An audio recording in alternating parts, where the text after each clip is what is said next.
I don't have to tell you things are bad. Everybody knows things are bad. Everybody's out of work or scared of losing their job. The dollar buys a nickel's worth. Banks are going bust. Shopkeepers keep a gun under the counter. Punks are running wild in the street, and there's nobody anywhere who seems to know what to do, and there's no end to it.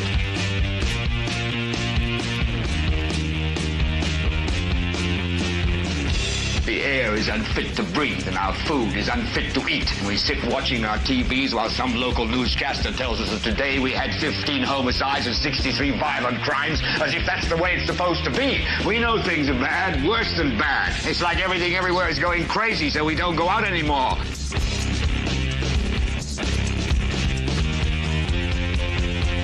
We sit in the house, and slowly the world we're living in is getting smaller, and all we say is, please, at least leave us alone in our living rooms. Let me have my toaster and my TV and my steel-belted radios, and I won't say anything. Just leave us alone. Well, I'm not going to leave you alone. I want you to get mad. I don't want you to protest. I don't want you to riot. I don't want you to write to your congressman because I wouldn't know what to tell you to write. I don't know what to do about the depression and the inflation and the Russians and the crime in the street. All I know is that first, you've got to get mad. You've got to say, I'm a human being. God damn it. My life has value. So, I want you to get up now. I want all of you to get up out of your chairs. I want you to get up right now and go to the window, open it, and stick your head out and yell, I'm as mad as hell, and I'm not going to take this anymore. Well, hello there, ladies and gentlemen. Happy New Year. Welcome, welcome. This is the Political Spotlight. I'm your host, Kristopher H. Bilbrey. Producer Kate is here, as always, making sure everything runs. You're all here. Welcome, welcome. We are so glad to have you. We know that in this new year, you could be doing literally anything right now, whether you're watching live at 9:09 p.m. Eastern on Sunday, January 4th, 2026. That's the first time that I've said the date. I didn't get it wrong. I've been so worried that I would screw it up and say 2025, but I didn't. It was amazing. We're here in 2026. It's going to be a good year, I really think. Hey, we have a lot of things happening this year. We have an election cycle that we're going to be monitoring very closely, definitely at the local level, at the state level, at the federal level. We're going to be monitoring it really closely at the state level, definitely. We have a lot of things going on here in Indiana that everybody needs to be keeping their eyes open for. I hope you all had a wonderful holiday season. Hope you had a great Thanksgiving. Hope you had a wonderful Christmas.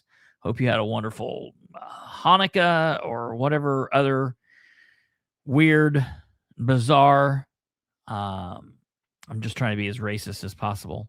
We'll talk about that here in a little bit later. It's got another thing. Hope that everything's going good. Hope you had a wonderful holiday season, Christmas, Hanukkah, whatever you celebrate or not celebrate, whatever. Hope you had a great new year. And we have a lot going on. We've got some really big news that's going to be affecting. I'm trying to figure out who else is going to be affecting. It's definitely going to be affecting yours truly. It's going to be affecting me. And really soon, it's going to be affecting us. So I don't know how much we're going to talk about it. I'm going to tease it a little bit later in the show. So if you want to hear about some really big news on a really big show, we got a really big show, then you stick around to hear that. We also have a lot of things that we need to talk about tonight that's going to be coming up just like tomorrow. So we're talking about that. We've got some follow-up things that we're going to be talking about. I think I'm praying for a good year. I think it's going to be a good year. It's going to be a busy year. We have a lot to do, a lot to talk about, a lot to uncover, a lot to bring to the surface, a lot of dirt to dig up, as some folks out there like to say, and a lot of hopefully a lot of minds to maybe change and people to bring into the fold and bring to our side of things. And hopefully that would be a constitutionally minded conservative type of mind, but I don't even really mean that. I just mean someone who trying to bring people to our side being people who expect a certain level of action, a certain level of duty of our political people, of our public servants, the people that work for us. So we're going to expect that everything that we expected in 2025 plus doubled, because they owe us that. And if they don't want to give us that, they could just resign and step down and let somebody else disappoint us. So we're going to be doing a lot of that, a lot of the same. We're going to hopefully bring some new things into the fold and see what happens. This is definitely, I promise you, one way or another.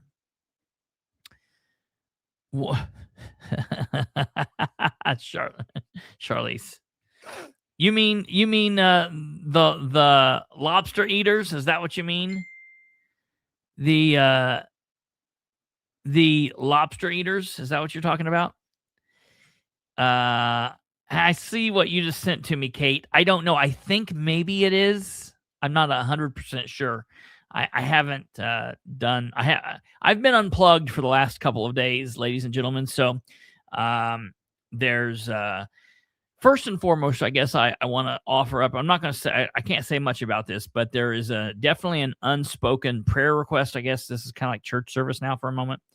An unspoken prayer request that I have. I guess I'll say as far as much as saying this affects my brother. I'm the oldest, and then I have a younger brother who's younger than me by 4 years. He's the Navy guy. He's over in Sicily. Then I have a way younger brother who is like 19 years younger than me, and he's down in Wayne County. But I have an unspoken prayer request for the brother that's in Andrew, the brother that's in the Navy, him and his family. Just kind of an issue going on there. So for those of you that believe and are into that thing, it would be kind of you, or I would be happy if you could keep them. Andrew and his wife's name is Ashley, so they're dealing with a thing with her family. So I'll say that. But we've been unplugged the last couple of days, had just family things going on and dealing with that. I was finally getting over the rest of the crud that I had last year. The voice is doing well. And everything is good to go. As I had said last year, and that's so weird to say, last year, the last couple of shows, I've got my paperwork here. I'm going to go in tomorrow, and I'm going to pull this out right here. Although what we have been told here in Delaware County is you don't have to have this notarized. We were told that last year during the election board meetings because, there was some weirdness that went on with Brad Bookouts 2 years ago, not last year, in 2024. There was some weirdness that went on with Brad Bookouts, and they were like, oh, that doesn't matter. It only matters when it matters if they can kick our people off. Like if I did the same thing that Bradley Bookout did, I guarantee you my ass would be kicked out of this. But I'm not going to do the same thing. I'm going to have it done right, and I'm going to do it because paperwork matters. And so I've got this ready to rock and roll, and we're going to be on the ballot this year. We're going to be on the ballot for the first time in over 10 years. That's really good, Kate, because I do have 2 of them. So that I might do that. I might see, hey, I've got one of this. Will you take it? And see if they throw a fit and be like, no, we can't take that. And then I'll be like, okay, well then here's my notarized. I just wanted to make sure because that's pretty good. I'll film that little experiment. That's a good little thing. And I hate doing it because it's to Rick because it's his last year. He's going out. He's a lame duck. He's been a lame duck for the entire time he's been in office. He's been a lame duck, but this year he really, really, really is a lame duck because he's not coming back. And so we're going to have to see what goes on. I'm not exactly happy about the person I think that might be taking his place. That's going to be bad. Man, I'm telling you, this next election cycle is going to be wild. It's going to be wild. So we'll see what goes on. But hey, we've got a lot of things to talk about tonight, so we can go ahead and get into this. So, first thing is first.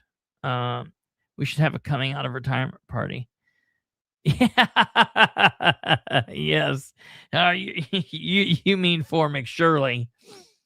No. You know what I would prefer to have? I would prefer to have a stay retired party.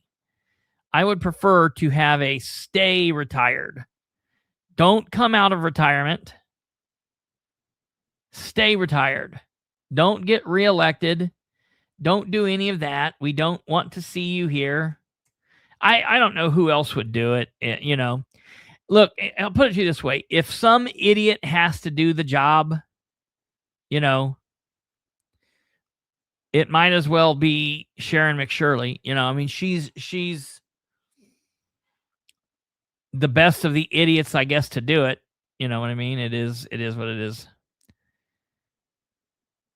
What do you feel like he slid on? Well, I feel like he slid on paperwork. I feel like Rick has oh, Brenda, I'm going to run for delegate. Just it's nothing major, you know. Just going to run for state delegate.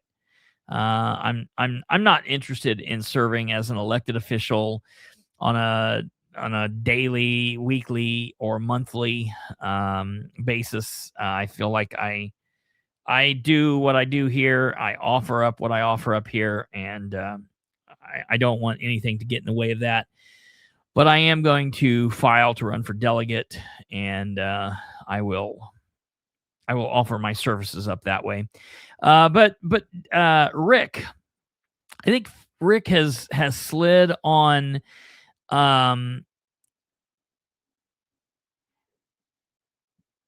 keeping the rules in place from year to year to year.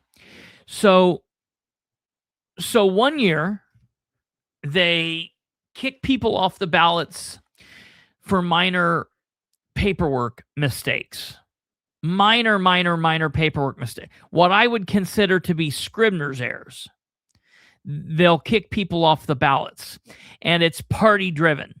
Okay, the Republican Party drives to kick these people off the ballot because they don't want to face these people. Okay, then the very next year we say, oh, okay, well, if you're going to play it that way, then I'm going to get all of the filings on the deadline, and they have 24 hours to get them to you. It's not like a regular record request where they can string you along for weeks. They've got 24 hours to get you election-related documents 24 hours after filing. So when the deadline happens at noon on Friday, February 6th, then, you know, basically they've got until Monday to get it to you. And then I spend time going over that. The team and I, all of us, a bunch of people, spend time going through everything. And we find some of the same similar errors that they used the year before to kick people off. So we're like, okay, well, you know, what's good for the goose is good for the gander. So if you kicked people that we supported off last year because you're the party and the party in charge didn't like these people, then obviously you're going to play by those same rules. So then we file the same rules, and we file the same complaints, and we go to the election board. And then at that election board, they say, no, this is okay. You know, it's just you trying to cause trouble. And I even brought up to Rick during the election board meeting in 2024, I said, I'm just playing by the rules that you guys set in 2023. And they said, well, we're not concerned with what happened last year. We're only concerned with what's happening in here this year. And I'm like, wait a minute. What are we talking about? Why? So there's no consistency? Because going back even further to 2022, and the first thing, the very first year he took office, there were so many blatant errors and mistakes with the filing process and what they allowed and what they didn't allow. And so many errors that Rick actually made a statement. It was released in the paper, and he made a big deal at the last election board meeting of that cycle. He says, listen, this year was on me. These errors were my errors because we came in here and we were new and I was new. Because while he was new, none of the staff were new. They had all been in there for years, so it didn't make any sense. But whatever, okay. And I thought, wow, here's a leader that's really stepping up to the plate, and he's taking blame for all of these errors. Like, that's pretty impressive. And he said, starting next year, we're going to let you guys know right now what the rules are. And from now on out, we won't be taking the blame. It'll be on you. So when he says this, I'm thinking, okay, well, they're going to play it straight. They're going to play it like I was actually really proud of him. And then the next year comes and it's a complete cluster. And I'm like, wait a minute. This doesn't seem like what you were saying last year. This seems like you guys are doubling down on stupidity and you're not taking the blame for things, and you're specifically doing things that benefit you or benefit your masters, and they don't benefit the process. So then the next year we're like, okay, well, we're going to monitor this. So then the next year they do stupid stuff. That's when they kicked Troy off the ballot and whatever for honestly things that I contacted the Indiana State Election Board in the Secretary of State's office, and they said all of these issues could be fixed and could be allowed to be fixed in the election hearing. All they've got to do is allow them to fix it. And I thought that would be a better way to go. You go across the board. You let Republican candidates fix it. You let Democrat candidates fix it. You let everybody fix it, and then you let the people decide what they're going to do on election day. But they didn't do that. And that was 2023. So then in 2024, I was like, okay, well, now at least we know the game they're going to play. So I went in playing the exact same game they did. So did David Williams. A couple of us did this. And when we went in, we were treated like trash. We were treated like just complete idiots. Well, how dare you bring this stuff up? These are just small games, and no way we're going to kick Brad Bookout off and not let him run because he's the chosen one. Why would we not let him run, on a pretty serious issue as a public, as a notary public issue, kind of wild. So I'll be glad when he's gone, and we'll see what happens. But thank you for your service, Rick. Don't let the door hit you. Okay, so first up, ladies and gentlemen, I want to let you know, obviously, as Alva said, this is the first year of the first show of the new year. Tomorrow is the first Monday of the first week of the new year, 2026. We have a Delaware County. I need to set my calendar. Oh, that's what I need to do. I need to make me a note. Tomorrow, I got to get me a new calendar. I was just getting ready to fix my calendar this evening, but then I realized my calendar is dead. So I got to get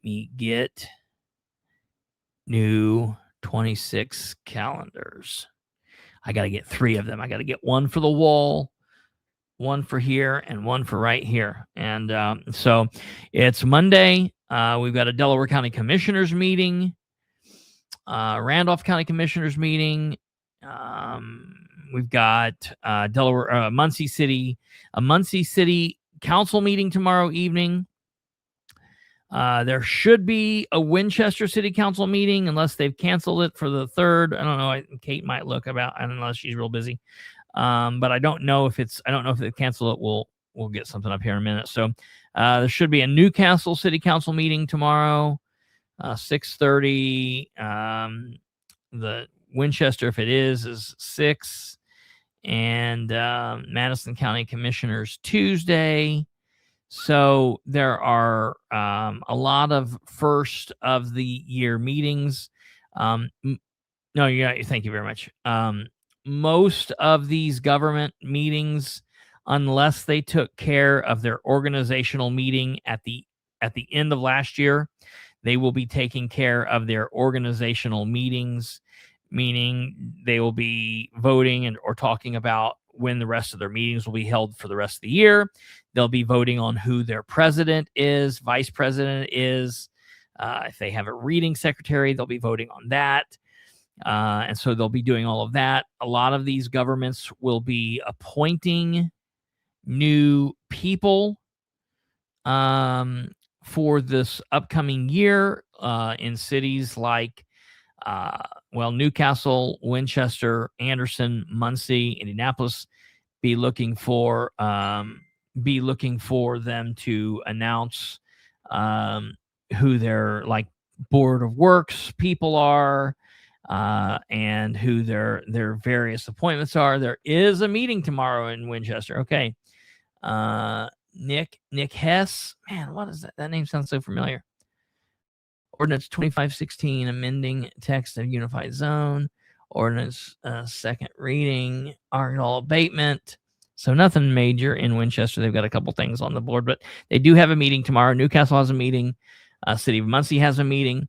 And so all of that stuff. And we'll be following all of those and taking a look at everything that's going on. So that's all there. Starting out right here out of the gate, we are going to take a look at let me pull this up. Okay, right here we go. And this is the January 5th Commissioners meeting. I'm going to pull up this agenda so we can look at this agenda for the Delaware County Commissioners meeting tomorrow morning. While we're pulling this up, if you could be so kind to go through and smash that like button, hit the subscription button if you haven't, click the bell, do all of that stuff. If you want to communicate with us, you can do so over here on the right-hand side. That's live chat.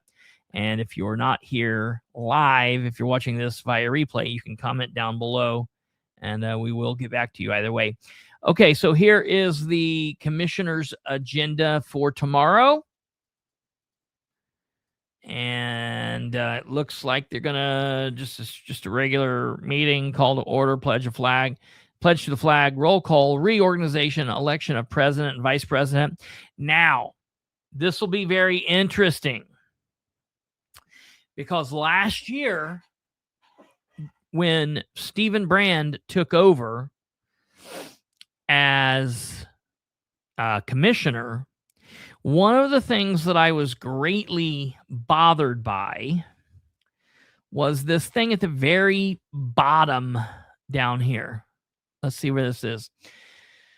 Public comments, questions, and other business discussion. All public comments are limited to 3 minutes, and speakers must sign in before 9 a.m., providing name and address. Well, first of all, you don't need to provide name. You don't need to provide address. And telling somebody that you have to sign in before the meeting begins if you want to be able to address them. What if something happens during the meeting that then you want to address? That's absolutely ignorant. And I had a big battle with Shannon Henry, and he and I went round and round. Thank God Shannon Henry is leaving. Thank God Shannon Henry is not going to be around anymore. Maybe his replacement will be better. Maybe his replacement will be worse. I'm not sure. I don't think it can be much worse. I honestly remember Shannon Henry is the guy that said that he was sick of this transparency. He either said sick of this transparency crap or sick of this transparency shit. One or the other. I don't remember which exactly he said. Same point. Either way, he's not a big fan of transparency. He said that a couple of years ago. But then he likes to have this thing where he's like, well, you've got to sign up. The meeting doesn't start till 9 o'clock. So what if you get there at 9:05? You know, whatever point is. I contacted Stephen Brand and I asked him why he didn't fight for this, why he didn't speak up. And Brand said, well, he's president. He can decide this. If I say anything, it's just going to fall on deaf ears. Things will change when I'm president. So I don't know that Stephen Brand will be president tomorrow. But if Stephen Brand is president tomorrow, I look for this shit to change. Matter of fact, I'll send him an email tonight when I get off the show so he gets it bright and early when he wakes up at like 4 o'clock tomorrow morning. He's like a robot. And so when he gets up and checks that email, he'll see this to just hopefully remind him of the fact that he did make a promise to fix this when and if he was president. So we'll have to see. I don't know. Time will tell. And if he doesn't, I will have a problem with that. Appointments, miscellaneous board appointments. They'll go through all of those. And then the meeting kicks in like the meeting would. They go into tabled business, Delaware County American Tower Audit Lease Amendment Request. Ordinance 2537, ordinance creating a tax sale bidder fee for use by the Delaware County Auditor and Treasurer's Office. There's something going on in the Auditor's Office, and I'm trying to get to the bottom of that now. I'll let you know.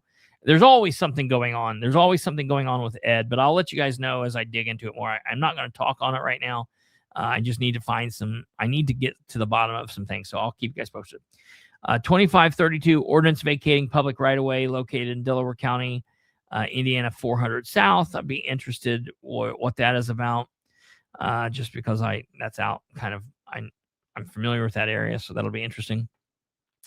Ordinance 2540, an ordinance amending ordinance 2413, creating fixed asset capitalization and inventory policy for Delaware County.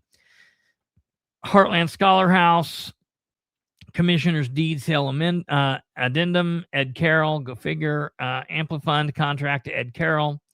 Approval of minutes from last meeting, presentations. Tommy Hummert's going to talk about 900 West. ECIRPD 2025 recap, Jacob Thomas, Anna King Cross. Innkeeper's tax. Contracts or agreements for approval, Delaware County Government Center facility assessment. This will be interesting. Lockmuller Amendment number 1, Dean Thomas. LPA Bridge number 20, Dean Thomas. IT independent contract. That's going to be interesting to see who's going to be doing that and if this person's going to be doing their streaming for them. Microsoft Renewal IT, ordinances for first reading, nothing. Ordinance for second reading, nothing. Resolutions for approval, nothing. Old business, Resolution 2501, secure shred contract, postage update, department heads and elected officials, weekly, monthly, and quarterly claims, weights and measures, monthly report, payment of encumbrance, $772,608.62. Payment of ARP claims, $0. Payment of payroll for 12/31/25, $1,043,087.44. And let's see here. Then we go into public comments, yada yada yada, commissioners' comments, and they will recess. So that's that. Their next commissioners meeting will be Monday, January 20th, 2026, starting at 9 a.m. So that's a pretty standard meeting. It'll be interesting to see who is president and all of that. It should be, in my opinion, it should be Brand, but time will tell, I guess. I could see something stupid where they're like, well, this will be Shannon's last year, so let's just let him do it one more time. Okay, so moving on, ladies and gentlemen, as of January 1st, 2026, Maine's minimum wage increased to $15.10 per hour from $14.65, with tip wage rising to $7.55 per hour as mandated by annual cost of living adjust. And that's interesting. Okay, so can I blow this up? As I assumed, because of Ordinance 126 being appropriations from the edit fund, there will be a public hearing, 6:45, on the first floor of the auditorium. So this will start 15 minutes before the regular meeting. Please understand, I don't know if they're going to do it this way or not. They should, because this is what they've always done in the past. used to, they would start the live feed like a minute before the meeting started at 6:45. The meeting would start, and then they would keep that feed running through till the regular meeting. That's what they should do. However, a couple meetings ago, when there was a public hearing, they started a feed for the public hearing. They let the feed go for the public hearing. They then turned it off and started a new feed. I don't know why. I hope that does not happen. I hope that they just start one feed and they let it run. So, and the reason I'm saying that is, be advised, if you don't go in person and you tune in at, say, 6:55 and people are just milling around and nothing is happening, it will be because there's a public hearing and the meeting's scheduled to start at 7. Everyone always gets on and says, I can't hear anything, nothing's happening, and they stop watching. Keep watching. There'll be a public hearing. It'll only last a few seconds, possibly, maybe a couple minutes at most, and then the regular meeting will start at 7 p.m. So keep that in mind.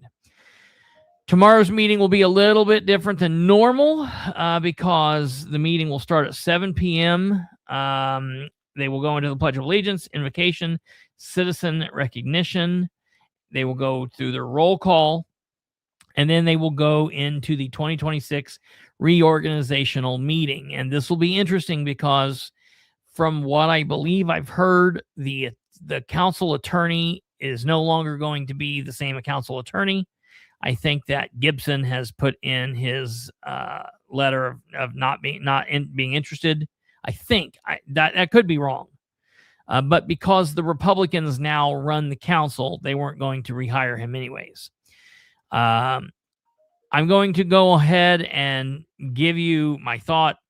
I strongly believe that the Republican, quote unquote, Republican-led council will hire Dennis Winger in April, because that's what they've been trying to do since 2020. They've been attempting to hire Dennis Winger in April since 2020. And the little short blonde head guy, he comes in periodically. It's so embarrassing. I should know him because I went to school with him. But for the life of me, I cannot think of his name. Give me a second here. I'll look it up. DWA Attorneys, Muncie. I can tell you who he is. I went to high school with him, but for some reason I can't think of who he is. Meet our attorneys. Our attorneys. David Carnes. David Carnes is who I believe will be. This is just my personal opinion at the moment, but he's been around, and this is who I think. Just call him Saul. This is him. So I fully believe that this is who will be the city council attorney. And you know, I'm not specifically happy about that. I had a good relationship with Gibson. It was easy to work with, so we'll have to figure out what's going to happen with this dude. But all right, so they'll deal with that. They will deal with other organizational things, like they will vote on who their president's going to be.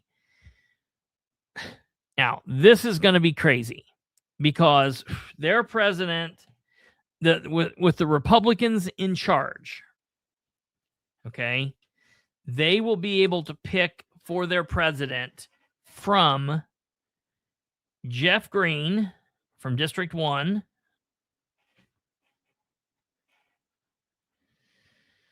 Brandon Garrett from District 3,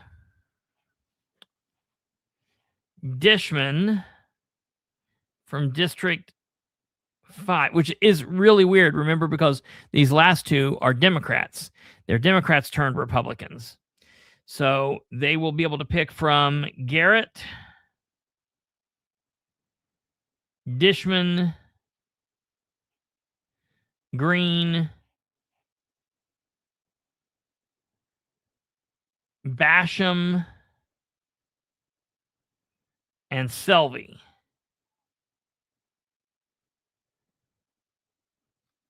1, 2, 3, 4, 5. Okay. So their choices, if they are going to vote down party line, will be Green,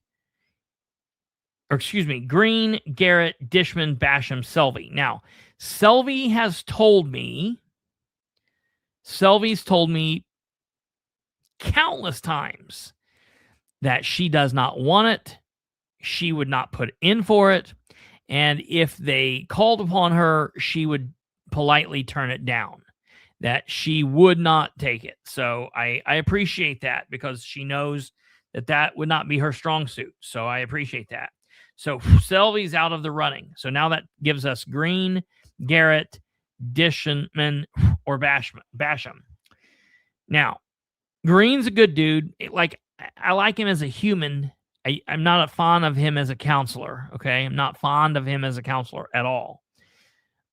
He's not said more than a handful of words since he's been there. So he could be the president, but that would be weird because he doesn't talk. So let's just scratch him out for a second. That then leaves us with Garrett, Dishman, and Basham.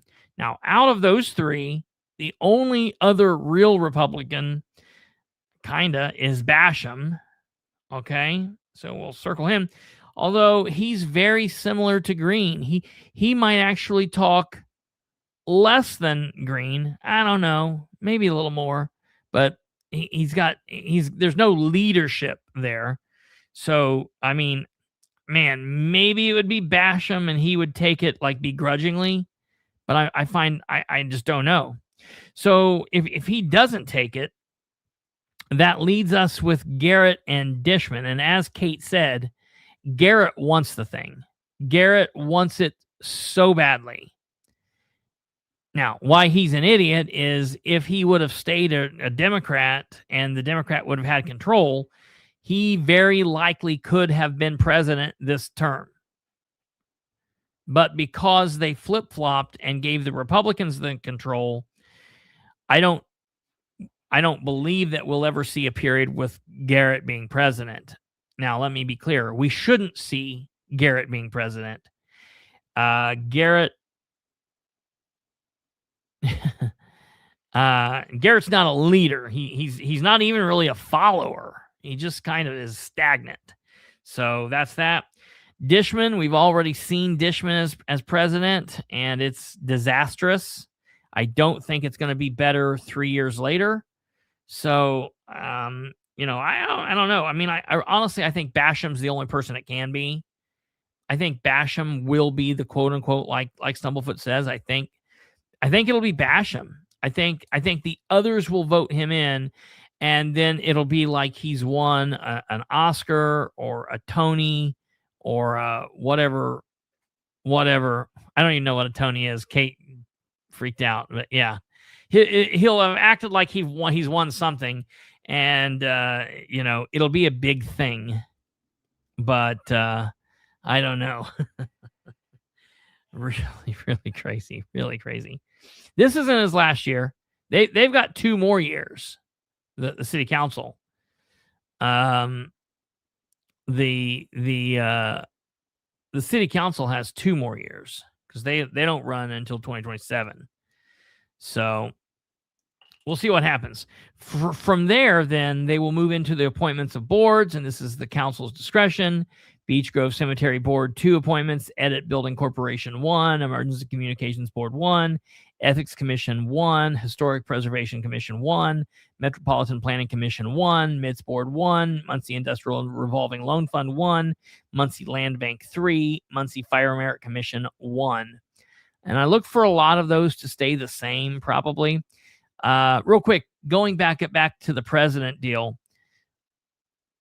If the council was doing what the council should do to make the council the best possible council that it has out of the people that they currently have to choose from, they could pick somebody to lead it from the audience, I guess, and that might be better. No, they can't do that. Honestly, dealing with the cards that we currently have to play with, I honestly, and it's such a weird ass thing for me to be saying, but I think that honestly, if they were going to pick the very best person possible, they would need to pick She That Shall Not Be Named, that we've named several times, obviously, in this last year, because she's been the only person that's actually seemed like she's had a halfway decent thought half of the time, and that would be Nora Powell at various points. And so I think that would be the person that would be best suited to be president of the council. But that's just not going to happen. They're not going to put a Democrat on the council in charge. That's just not going to happen.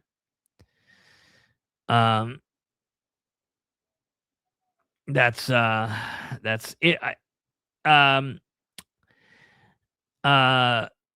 It's people that are watching from that are watching from Facebook, and people that are watching. See, people on I've never said this before. Because there's some channels that you can't like. So, like, if someone's watching on Facebook or someone's watching on X, I don't know if the X counts are never accurate, because right now it says that there are only 8 people watching on X, but if I actually click on my X account, there's more than that. And so it's very weird, but you can only like the show if you're on YouTube. That's why I try to pull most of my people to YouTube. YouTube is the best place to watch. If anyone's ever interested in helping us, I don't care where you watch from, as long as you get the information. Watch from wherever. But if you're interested in helping us out, watching on YouTube is the best way to do that. So that's just a little FYI for the new year. But okay, moving on back to the agenda. So they will go through the board appointments. Then there's Muncie Redevelopment Commission. They'll get 2 appointments there. They will then go into committee reports, ordinances previously introduced, and they will talk about Ordinance 1, which we've already went over these, so I'm not going to spend a lot of time on these. We will be live streaming the meeting tomorrow, so you can watch the live streaming meeting right here. You can watch it here. You can watch it on the city's YouTube page, and sometimes you can watch it on the Facebook page. Sometimes you can't. It just depends.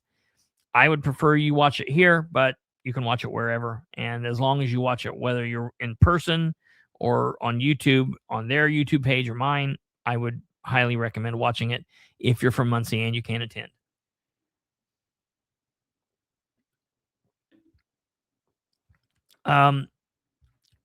The first ordinance, 1-26, is appropriations for edit. Nora Powell put up a pretty good post earlier. It was either last night or today, where she talks about the edit funds. And it says, edit funds. What are edit funds? Economic development income tax funds are local income tax, which are collected by the county and distributed to local governments like Muncie for specific uses such as public capital projects, economic development initiative, business investment, job creation, or paying for government operations or leases. The edit dollars are a funding tool for community growth. They are crucial for financial local infrastructure, revitalizing areas, and attracting businesses by supporting public improvements and development projects. Edit is a non-reverting fund, which means that any money that's appropriated for the calendar year but not spent in that year, it doesn't revert back. It stays with that fund, and it can be reappropriated then in the future. Each January, the administration, which is not the council, but the mayor and his puppets, they put forward an edit plan for the year, which outlines its plan for spending. Mayor Ridenour filed his 2026 edit plan on January 2nd with the clerk's office, and she's included it here. She says, if you have any questions, please contact herself or Mayor Ridenour. Now, I'm going to pop this up here and show this to you. I'm also going to get my own copy because while I appreciate what Nora's done, very similar when I do the same thing, it's kind of hard to see because it's so small, okay? Yes, they also deal with apparently salaries not approved by the council. This so here's the deal. Edit over the years, the General Assembly has allowed the government by various bills they've put in place and things they've done. They've allowed local governments to use edit money in a way that, in my opinion, and a lot of other people's opinions, don't jive with the actual process. But basically, it allows the mayor to say, well, this is for anything is economic development. I need to hire X, Y, and Z. And if I do that in my administration, that's going to help us because economic development. This is what he pays Dustin Clark out of in his contract because Dustin helps with economic development. Whatever it is that he does. It's just basically a slush fund, and they don't like hearing that, but it is what it is. So putting up this this document that the mayor put forward. I don't know if I can't say this. I don't know if that's true or not, Stumblefoot. I'll be honest.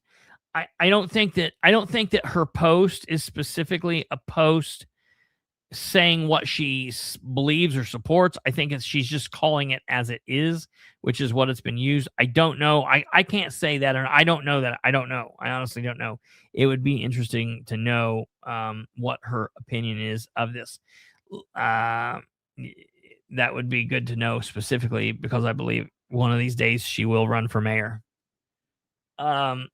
So it's really hard to see, but it is what it is. Submitted to the clerk on 1/2/26, 2026. Edit budget looks like $5,826,160. Funding source included following. Estimated. I can't see what that says up there. Total project cost. So in here, it says 2014 Horizon Garage, 2019 Mad Jack's Bond, 2013 City Hall Bond, 2019 Canal District Fire Station 6 Bond, and then look, we see here we've got a Fire Station 5 proposed, and so we've got different monies there. Debt payments, grant writing. So he's put aside $80,000 for grant writing. So is that what? I mean, does that go to Dustin? Is that what we're calling that? That's the Dustin Fund. Okay. Ready Match, Make My Move, economic engineering, housing, BSU Village project, economic subdivision, Mason Ridge, studies, design, $25,000, demolish, environmental, $50,000, Muncie downtown, $15,000, Wolf Boom, $6,000, road paving, $200,000, urban light, CD, $17,000, light up Muncie, $6,000, tree planting, $25,000, regional small business, $15,000, extern program, $10,000, website, $7,000, fireworks, $0. But then over here they've got $65,000, economic attorneys, legal, $22,000, park improvements, $449,548. That's interesting. Assist county on MPA position, rainy day deposit to general fund for civil and AFSCME pay increase. Look, $60,000 for flock. That's interesting. $60,000 for flock. Interesting. Grant writing. What do you mean he didn't allot any money? Yeah, he's got grant writing here is $80,000. Is that 80? Oh, it looked like the dollar sign in front. 'Cause I'm blowing it up on my phone. Yeah, no, the dollar. Yeah, it is very blurry. The dollar sign is way, way off over On here. the other side. Okay, so that's an 8. Sorry, it is. I can see on the screen. It is very. Folks, I will get an actual copy of this. This is a copy of a copy that Nora put up. So I will get the actual actual blurry. copy. So I apologize. Yeah. No, you're fine. Okay. Yeah, 880. That's the Dustin Yeah, fund. yeah, Gotcha. yeah. So we will we'll put this up. We'll definitely get an actual copy of this and put this forward for you guys to see. So that's what ordinance 126 is about. Let me go back here. So you said reread her post. Okay, let's see here. They are crucial for financing local infrastructure revitalization areas. Is that what you're talking about, where she says they are crucial? Edit is non-reverting fund. This means money is appropriated to calendar year, January. Yeah, I think the only thing, okay, I'm not 100% sure. I would have to ask her. I don't know that these are her words as much as she's copied this off of an explanation for edit. They may very well be her words, and I'm not, by no means am I trying to defend Nora in any stretch of the imagination. Let me look here if I can get a breakdown, if she found this someplace, if she used this. And I'll say this, edit money is going to be there. Edit money serves a purpose. I don't have it.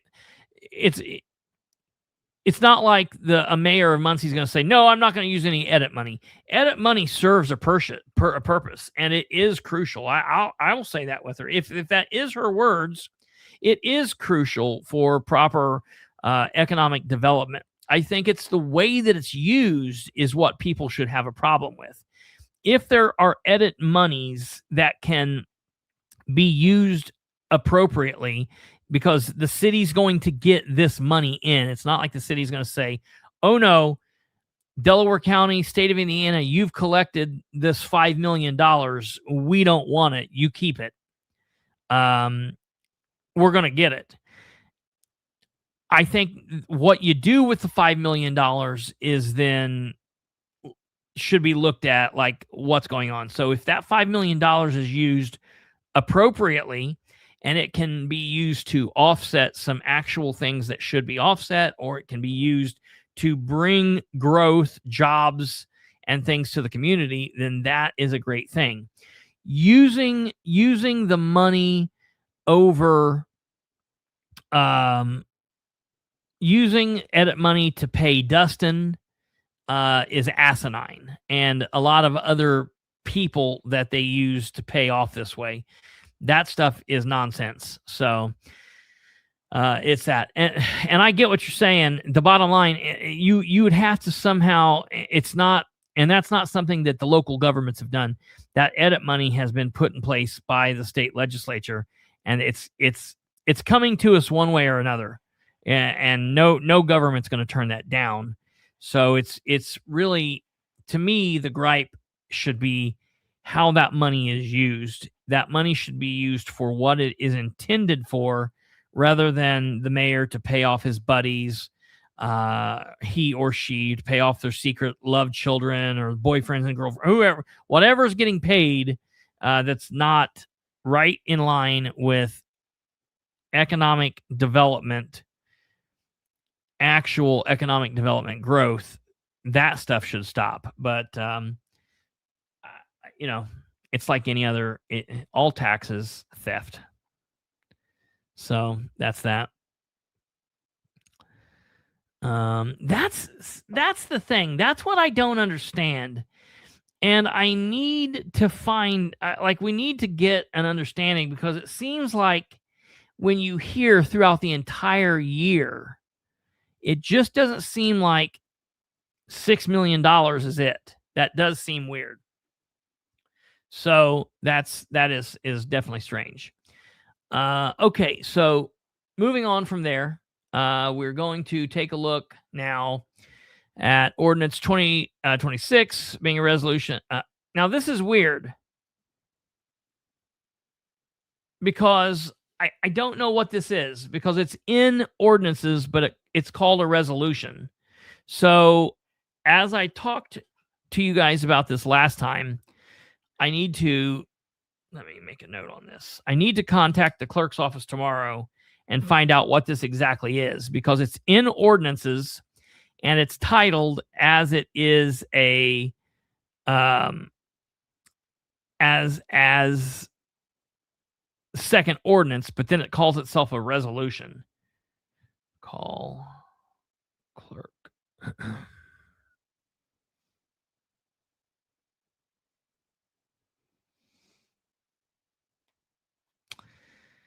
I don't believe, Jackie, that there's a plan. I believe it just comes down to what Ridenhour wants. I don't believe it's there is, as you see up here, there is an Edit Building Corporation, but that board, I think, meets like once a year, doesn't really do anything, and has no real, doesn't have anything. So as far as something that helps him plan, I'm sure he talks to those in his office, those that are close to him, his cohorts. I'm sure he talks to Craig Wright. I'm sure he talks to the Adam Leach. I'm sure he talks to the MRC guy. I can never think. Jeff Howell. I'm sure he talks to those people, but I don't really know. So I'm going to have to find out what the deal is. If this is, yes. Kate, that's absolutely correct. Then ordinance 3-26. This, ladies and gentlemen, is the thing that I'm watching tomorrow. This is ordinance 3-26. This is, of course, the same thing that ordinance 40-25 was last year in November. This is being put forth to, in my opinion, correct a wrong, cast blame on the Ridenhour administration for what they did, and to fix that so it can't be done again. I sent out an email on, let me see if I can let me pull this up here. I sent out an email as soon as I found out about this to the council members. I sent this out on December 29th. And I sent out an email basically just saying, hey, greetings. Thank you. Wonderful. Glad that you guys are having a good Christmas. Everything's great, grand, wonderful. I'm writing you about ordinance 3-26. I'm strongly, I'm in strong support of this. And I'm asking that you strongly consider voting for this. I'll go even further. Since this is an ordinance that should have passed 9-0, just as ordinance 40-25 should have been passed in November 2025, I would really like you to consider voting to introduce 9-0 on Monday, January 5th, 2026, but then suspending the rules and voting to pass the ordinance in the same meeting. You all have the potential to right a serious wrong that several members of the council were responsible for back during the November 2025 council meeting. Green, Garrett, Dishman, Selvey, and Basham, you 5 councilors, the 3 Republicans and 2 fake Republicans, need to dig deep inside yourselves and do the right thing here. There is no excuse for anything other than a 9-0 passing vote. If you have any questions or would like to speak with me, you could contact me at the following cell phone number or email. If any of the 4 Democrats need to speak with me, you can call me as well. All 9 of you, I would like a response email simply saying, yes, you've received the email, so I know it went through and that you received it, because I know we've had lots of issues with this. Let's go into this new year with a renewed sense of public service. It would be nice if you all pledged to be transparent, to be willing to communicate with the citizens of Muncie, and to be accountable for your actions. Remember, you are where you are to serve the public. Okay?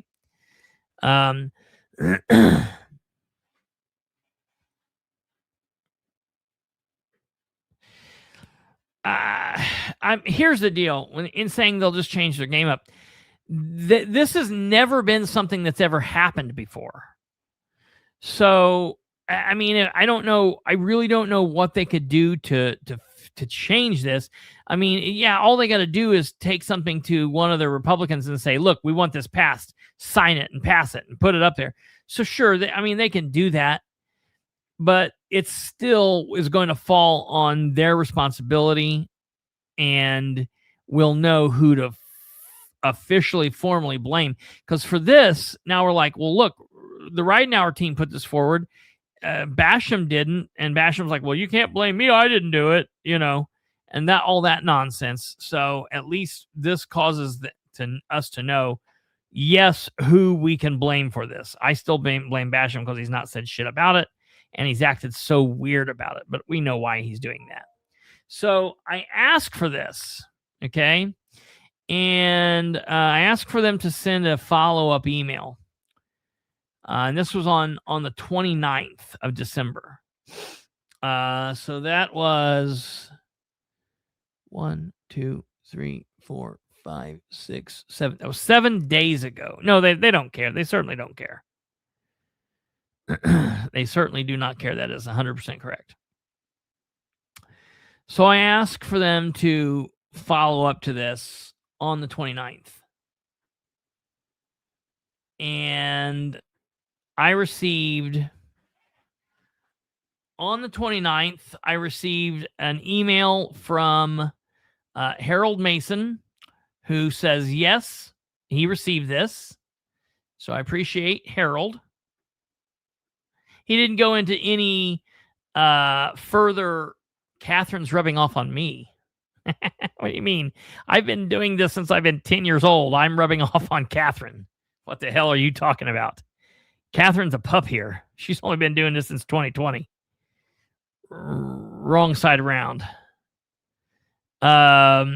So that was Mason. I appreciate that for Mason. And then I received, and I messed up on this. I then also received on the 29th an email from Rose Selvey, okay, at-large counselor number 2. And she says, yes, I received the email. I inadvertently looked at that at-large counselor 2 and just completely put the at-large out of my mind.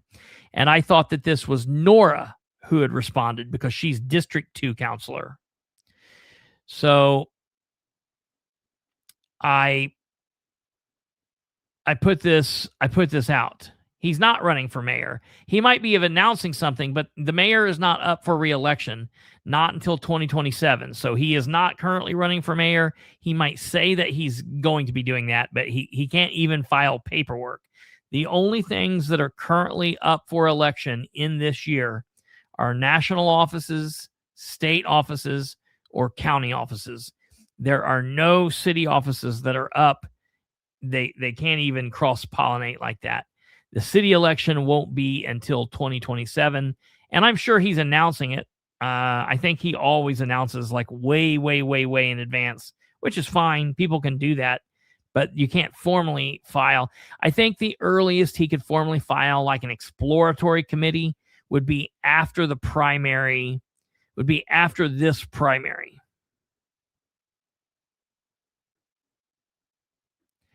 Sometimes I think you use a lot of energy beating a dead horse. That's what this is, Susan. You know what we could do? We could all bury our heads in the sand and nothing's going to change. Or we can do what we do and nothing's going to change. Yeah, you're right. The same energy that anybody else that talks about politics does. It is all a long con. Okay. And so it is. I don't know. It is a lot of energy too. I will agree with that. So back real quick on this Larry thing. He was charged with a felony, but I think in the end he pled to a misdemeanor. I think if that's the way, if he pled to a felony, then that would be an issue, unless he had it. Oops, what is going on here? Ooh, that was about bad. I about pulled the plug on the show. Ooh, that would have been bad. That's never good. Unless he has it expunged, but which he wouldn't be able to do for 8 years. However, if he pled to a misdemeanor, if it was filed as a felony, but he pled to a misdemeanor, then he's allowed to run.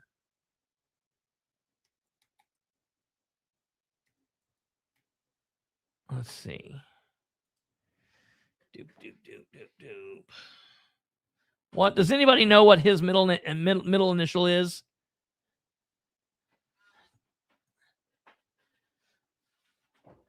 Because bizarrely, there are lots of Larry Savages. That's interesting. Let's see here. Oh, I got him here.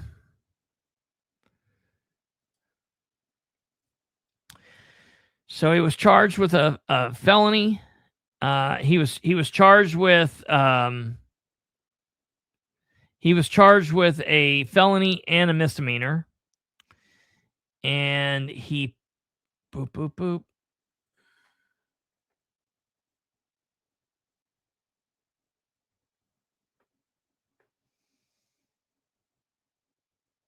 He didn't plea or anything. So what he did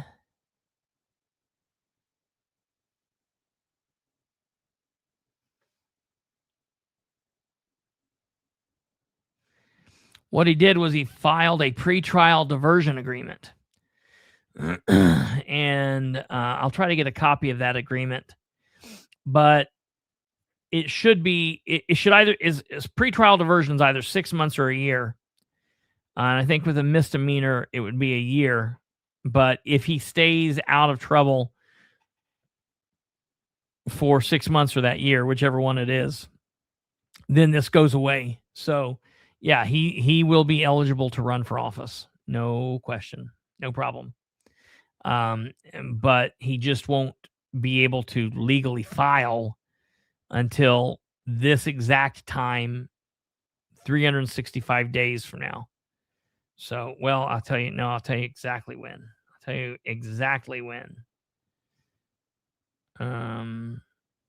He will be, the very first day that he will legally be able to officially file will be Wednesday, January 6th, 2027. So that is 1 year and like 2.5 days from now. 1 year and 1 year and 2 days from now. So that's that. Okay. Let me get back to here where we're going. So Roe responded to me, which I appreciate, but I thought it was Nora. So I then sent a follow-up email. Okay, because that's all I got. I got Mason and Roe, which I thought was Nora. So then I responded to them.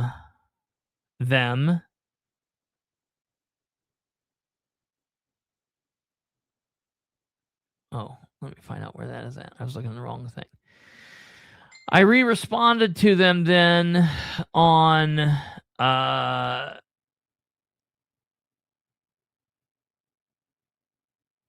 January 3rd. I said, I've heard back from Councilors Powell and Mason. That leaves 7 of you. Councilor Green, Garrett, Gullion, but hey, she's busy, right? Dishman, Basham, Selvey, and McIntosh, who have not replied to the email. If you 7 could do so before January 5th, 2026 meeting, that would be fantastic. Okay, in that interim time, Ro also responded to me on Facebook, where she gave me just a him-haul bullshit answer. I'm going to think about it. I think I don't know if it's good. Maybe it's good. Maybe it's not good. It might be too much. Just nonsense, okay? Just complete bullshit answer. It was ridiculous, okay? So then Nora shot me a message, and I can understand why. Because so what basically what happened is, then after I sent that, wait a minute. Okay, yeah. So then after I sent that, Macintosh sent me back a response on January 3rd stating, I voted yes the first time, nothing has changed. Okay, I can appreciate that. So thank you very much. He followed through. Okay, then I received a message from Nora, who sent me this message. Mr. Bilbrey, you said that you heard back from me. When did you receive that response, and what did the message say? I have not responded to the original email yet. If you received a response from me, it indicates that my city council email has been compromised. Thank you. And now I'm thinking, oh, shit, something's going, like, I don't understand. So then that's when I looked back and realized that it was Ro that had responded. And I'm thinking, oh, my God, now I've created this international incident with Nora, which I absolutely hate that I've done. So I then saw that, and I sent back to Nora the follow-up that said, Counselor Powell, I apologize. The email I received was from Counselor Selvey at her city email, atlarge2muncie.in.gov. I saw the two and attributed it to you. I'm sorry for that confusion. I have since added all 9 names to the email address in my email book, so this won't happen again. Please forgive me for the mix-up. That will not happen again. Thank you for replying here. And then at that time, for whatever reason,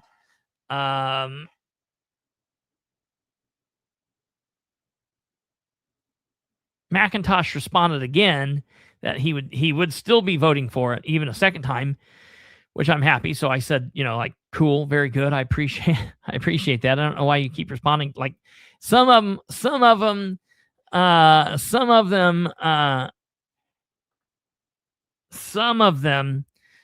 don't respond ever, and then some of them respond like multiple times. So I appreciate that. And then then Nora responded and said, thank you for your clarification. There have been many email issues over the last 2 years, which I agree with.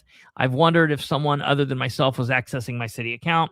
Thank you for your support for 3-26. So that's that. I'm taking so much time on this because I care about Ordinance 26, 3-26. And the bottom line of all of this is there's a whole bunch of reading to it, but the only thing that this changes is it makes it to where the administration or you or me cannot just put ordinances in for the council people on their behalf without their approval by forging their names or getting copies, doing the exact same thing that Shireen Wegley did. This stops that. So that's that. It then goes into Ordinance 4-26 and ordinance fixing, yada, yada, yada. Maximum salaries. We went through these. 4 and 5 are just our follow-up. They're fixing the salaries for the 2026 years, and an ordinance amending Chapter 8, the traffic schedules of the Muncie Code of Ordinances. So that's that. There then is no other business, and they will go into there is no other business for the council. They will allow public comment, and then they will be adjourned. So that's that. Okay. We will be there. We will be live. I've got some questions for them. We'll have to find out what goes on. You guys should attend in person or watch what goes on there. the others did not respond to the email, which I really, really have a problem with. So what this means is this leaves Green without responding, Garrett without responding, Gullion without responding, Dishman without responding, Basham without responding. And I've got a real problem with that. And like Susan said, it's like pointless, but if someone doesn't keep saying it, then they're like, okay, it doesn't matter.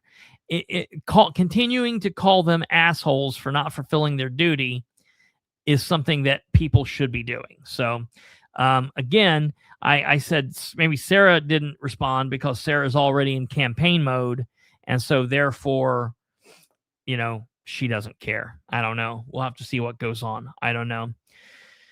Oh, I'm sure he's holding a grudge, not nearly as strong as the grudge I'm holding against him, because he has no reason to hold a grudge against me. I'm just holding his stupid ass accountable. I have a grudge against him because he is a piss poor elected official. So that's definitely. I hope he holds that grudge. I tell you what, really what I hope he does is I hope he holds his breath while he holds that grudge, and we'll see what happens. So, I other than that, I don't know what to say for him. I hate that for him. I hate that he's ran, and I can pull up video after time and after talking to him again where he's like, I want you to hold me accountable. If I do something and I'm wrong, I want you to call me out. And then the very first time I call his dumbass out, then he's got his feelings hurt, and him and his wife and his sister wife and everybody else that he's related to have a problem with me. Well, this is what it means to be held accountable there, big boy. So I don't know what to do for him. It sucks. Okay, moving on from Muncie. I do want to talk about this bad deputy. This happened.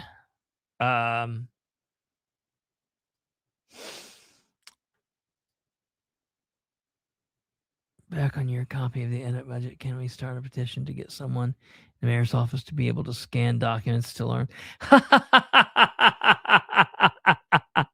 That's not my copy. That's a screen version of the copy that Nora had. What they gave her sucked. I'm going to demand a clear copy. Those people are ridiculous. Yeah, I agree. I don't understand why things like that are so difficult. It should not be that way. I don't understand.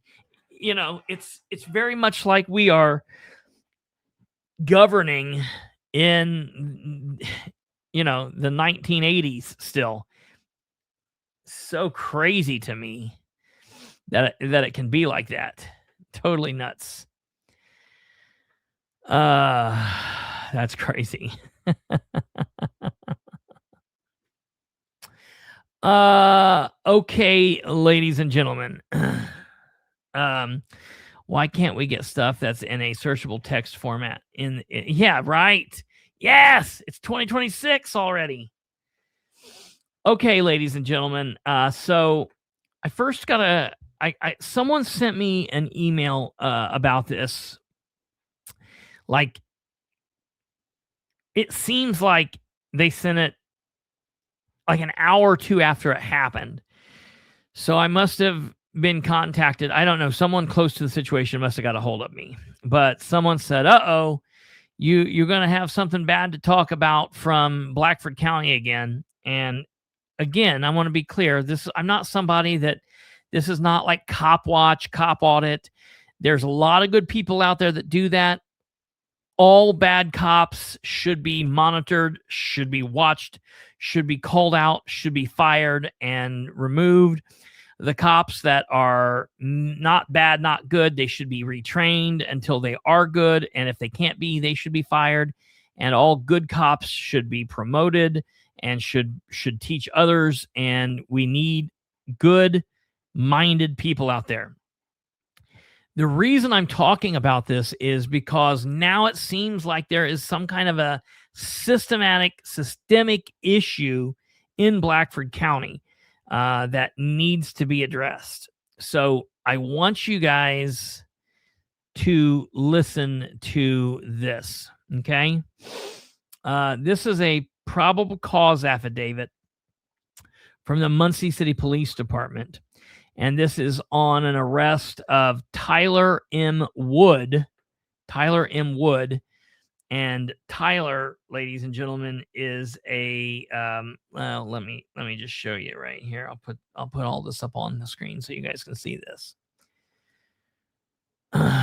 Tyler is currently well, he, like everyone else in the world, or everyone else in America, rather, I guess. Tyler is innocent until proven guilty. So I want to be clear about that. He is innocent until proven guilty.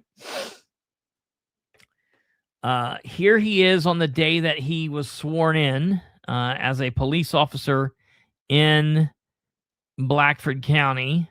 Okay. And so here he is in the red circle.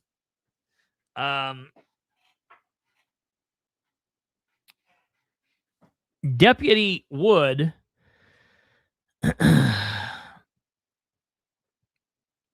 Deputy Wood must have had some kind of hellacious holiday season, because, or if that's not the case, this dude is a dirty, rotten animal asshole that does not deserve a badge, does not deserve a gun, and honestly deserves to be put in a cage and treated like the animal that he is. What did Deputy Wood do? Well, on December 30th, 2025, police responded to 2,500. No, I'm not going to read the address. Police responded to an address here in Muncie and Delaware County. And the call was a domestic problem. Dispatch advised that a female had called and was heard in the background, like she'd put the phone down, and was heard crying and screaming. Dispatch could hear a male in the background saying, "You're bleeding all over the apartment." Initial officers arriving made contact with the female, later identified as, I'm not going to say her name, later identified as blank. The female was at the back door of the house, and she had a large bleeding knot on her forehead. Officers led the female away from the house and down to the road to have an ambulance check on her. As Officer Henderson arrived to the scene, the male half, later identified as Tyler Wood, who he is a police officer, okay? Deputy Wood, rather, walked out of the front of his house and was detained by officers. I saw the ambulance had transported the female to Ball Memorial Hospital, and this officer left the area to go to the hospital to be with the female. EMS brought the female to the back room of the emergency department at BMH. The female had a very large knot on her forehead with dried blood on it, and a small spot that was still slowly leaking blood out of it on her head. The female had a bite mark on her left hand.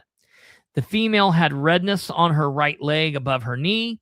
The female had bruising and abrasions on her right knee and her right leg just below her knees.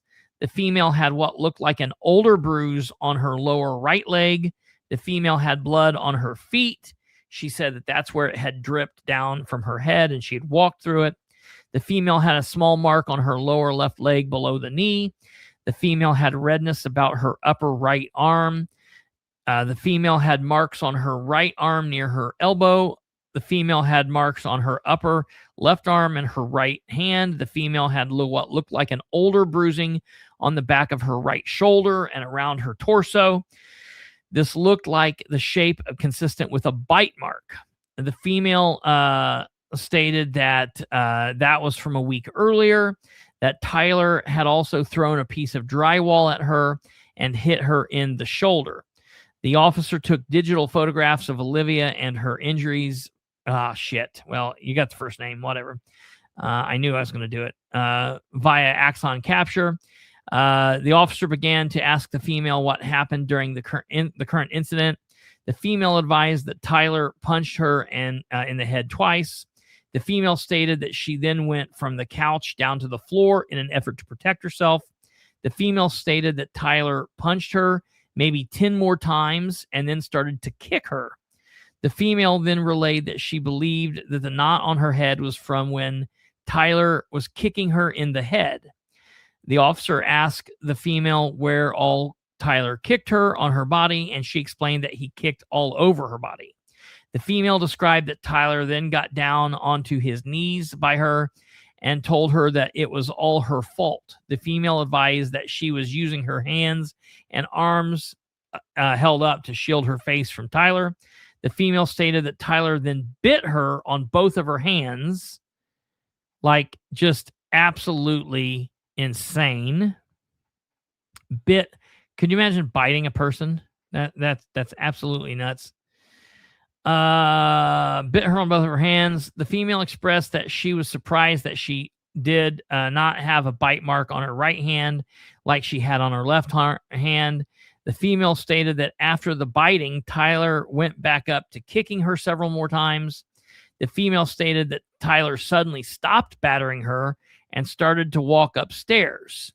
The female told the officer that as Tyler was walking upstairs, he kept shouting at her that he was going to kill her. Now, keep in mind, this is a man who has guns in his home, who has, I'm assuming, a taser, who has pepper spray, who has a baton, who has handcuffs, maybe rifles of some sort. So, when he's walking upstairs and when he is doing this and saying, I'm going to kill you, to me, that's a very real and probable threat. So, I could understand why she would be extremely scared and extremely nervous. At that time, when he walked upstairs, she was able to get to her phone. The female advised that that's when she called 911 for help and threw the phone down so that he would not catch her trying to call for help. She described that after a few minutes, she then got back to her phone before officers arrived. Tyler had been initially detained and placed in the back of Officer Cole's police vehicle. Cole transported him to the Delaware County Jail. Cole typed up a preliminary probable cause affidavit for Tyler's arrest based on the small synopsis of the situation that was relayed to him. Later, however, this officer, Henderson, thank God, sent a revised probable cause affidavit to the jail with additional charges and more details.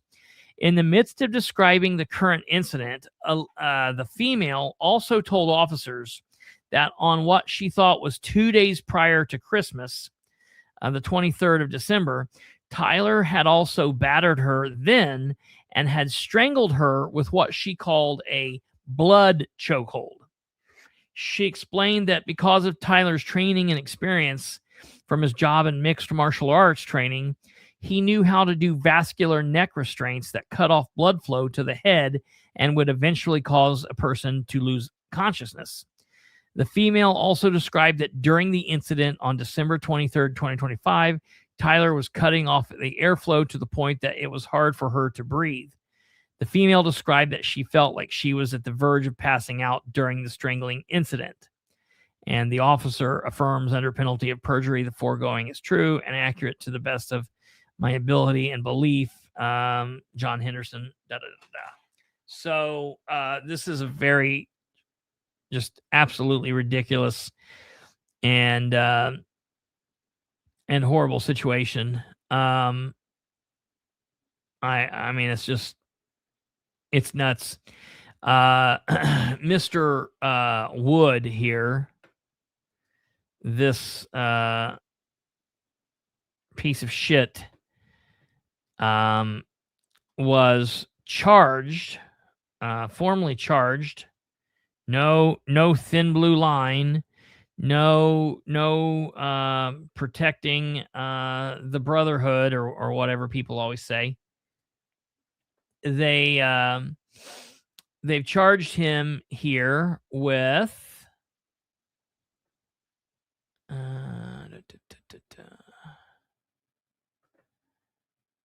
let's see.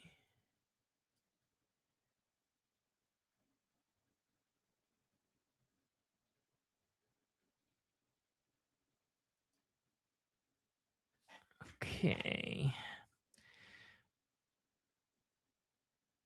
Well, I don't know if I can actually get his. I don't know that his actual charges have been signed off on yet. It'll probably be tomorrow, so I don't have the actual charges. He was preliminarily charged with battery, aggravated risk of death, a class 3 felony, domestic battery, serious bodily injury, a class 6 felony, strangulation, defendant applies pressure to the throat or neck, which is, I think, a level 4 felony, domestic battery, a misdemeanor. He was also preliminarily charged with intimidation of another person to being placed in fear, and a misdemeanor. And another count of serious bodily injury. And so he was preliminarily charged with that. Let me see what Kate sent me here.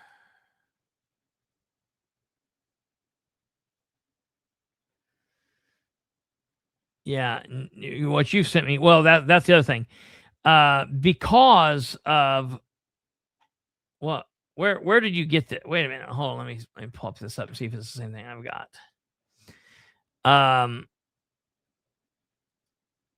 Yeah, it's that order to appear. Because of Tyler's position and because of the weapons. See, because we're innocent until proven guilty, right? Because of what Tyler's done here. His name is Tyler M. Wood. Tyler M. Wood is this cat's name. He's also been, they have filed in Delaware County Circuit Court 1 a red flag law. And so they are wanting to take all of his guns, weapons as a result of this. So this is a, let's see here. It looks like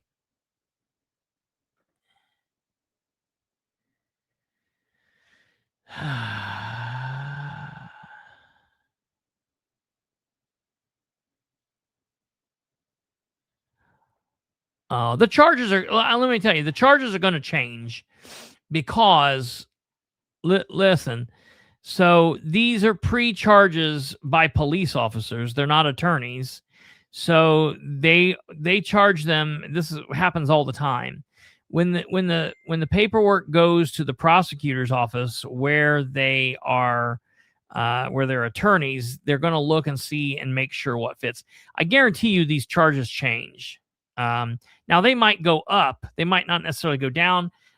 You'll have cases that where the various charges flip-flop. Some of these things are going to wind up being misdemeanors. Some are going to be felonies.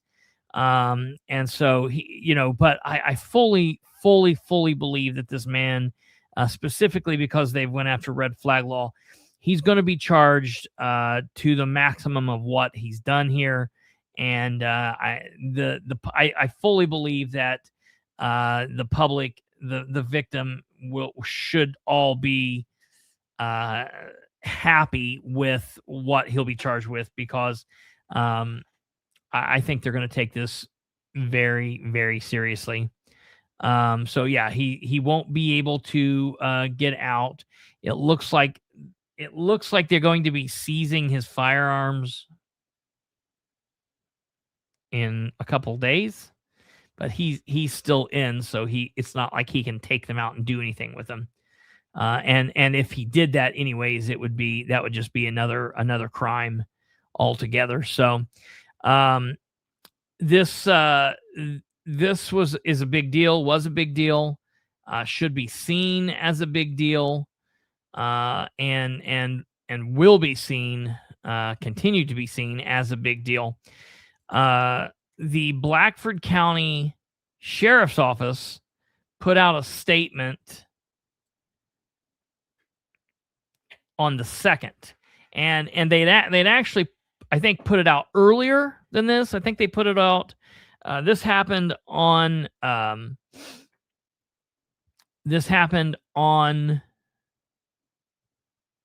30th, and I think they put out their statement on the 1st, but they put it on their Facebook page on the 2nd. And their statement goes as follows. On December 30th, 2025, the Blackford County Sheriff's Office was made aware of a serious off-duty incident involving Tyler Wood, a deputy who has been employed with this office for more than 3 years, which resulted in criminal charges being filed by an outside law enforcement agency. That same night, the chief deputy and I, this is the sheriff, responded to and initiated a formal internal investigation. As of today, he has been placed on unpaid administrative leave. Listen, this is big. This is really big, because a lot of times in this situation, okay, and a lot of the times they will put someone on, because basically they have to, they will put them on paid time off, paid administrative leave. The fact that they've jumped that and they're putting him on unpaid administrative leave is really big. And I do not see, there's no way this person is not removed from their sheriff's department. I could very well see them contacting him and asking him to resign, or telling him to resign. He should, but honestly, I hope they fire him. And so that just looks that much worse against him. But it seems as though at this point, the sheriff's department's, at least on the outside, looks like they're doing the right thing. Allegations involving violence are treated with the utmost seriousness and are thoroughly investigated. Any conduct that violates the law and other standards of this office will be addressed through the appropriate legal and administrative processes. Because this matter involves an active criminal case and pending merit proceedings, the sheriff's office is limited in what can be publicly disclosed at this time.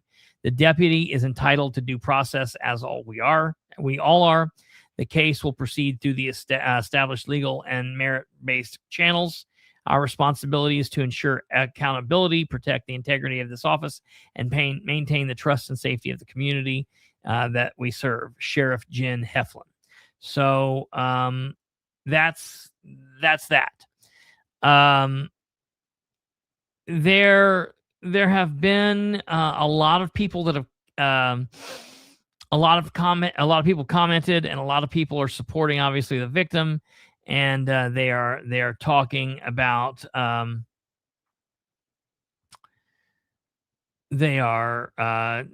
talking about how bad this is.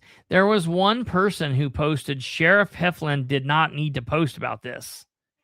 We should all be grateful that he did. Mr. Heflin cannot control what his deputies do on the outside of the job. I've worked for Heflin, and he's always done the right thing. He's a good sheriff. Be appreciative of No, I'm not going to be appreciative of an elected official doing the right damn thing. What in the hell? I responded back and I said, no, he absolutely needed to post about this. Are you nuts? This is insane. Absolutely crazy. So it's so weird to see the rush to say that Heflin's a good guy. I don't know Heflin personally. I know there have been a lot of questions about him, his office, and the anger that a lot of his deputies have. And this is just one of those things. So very interesting. And hopefully the criminal justice system will work quickly in this situation. And hopefully, let's see what we got here. Hopefully everything works as it's supposed to. So we'll have to see. We'll have to wait and see what goes on. Okay. moving on. We're gonna hurry because I know we're going long. We're gonna get out of here real quick, but I gotta cover a few more quick things here. Let me see. Okay. Moving on. That was the bad deputy. I just really quickly want to do a couple of updates. I said that in the show that we do some updates, and those updates. The first update I'm going to talk about is the burglary. And listen, a lot of people keep correcting me on this. They keep saying this wasn't burglary; it was home invasion.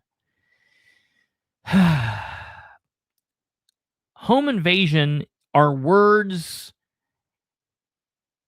under the burglary statute. Nobody in the state of Indiana is ever charged with the crime home invasion because there is not a crime. There is not a criminal code for home invasion. The crime is burglary. There are two types of entering a person's dwelling. There is residential entry, which is a misdemeanor. Residential entry, okay, is when someone breaks into a dwelling, and I want to be very clear when we say break. I don't mean they kick, smash, pick a lock. I mean they break the threshold. If you built a home that was just a frame, a wood frame, and you were waiting to have this frame, you're going to build this house, but it's just the frame, and someone crosses the threshold through the wall, through the studs that you have put up, that could technically be residential entry. If they do it just to do it, okay, if kids are just messing around, they could technically be charged with residential entry. If someone breaks the threshold to commit a felony, that is then burglary. So if you have that framed home and you have tools inside that framed home, and someone crosses and breaks the threshold to steal those tools, they're breaking in. They're breaking in to commit theft. If you break into a home dwelling structure to commit a felony, then that becomes burglary, which is another felony. Felony is breaking and entering to commit a felony. So if you break in to kill someone, if you break in to steal something, if you break in to rape somebody, if you break in to hide and do drugs, if you break in to commit a felony, then that is burglary. If you commit, quote unquote, the act of home invasion, you are committing burglary. There is not a crime of home invasion. You will hear dispatchers say home invasion. You will hear 911 callers and all kinds of people. You will even hear cops say home invasion. But there's not a crime of home invasion. The crime of the quote-unquote crime of home invasion is burglary. Now, I have called what happened on East 29th Street burglary / attempted burglary. And the reason I've called it this is because they did break in to commit some kind of felony. I believe that what we're finding out is that they broke in to steal, to commit theft. Okay. It seems like they may have even broken in with ill intent for the people, or at least a person that was in there.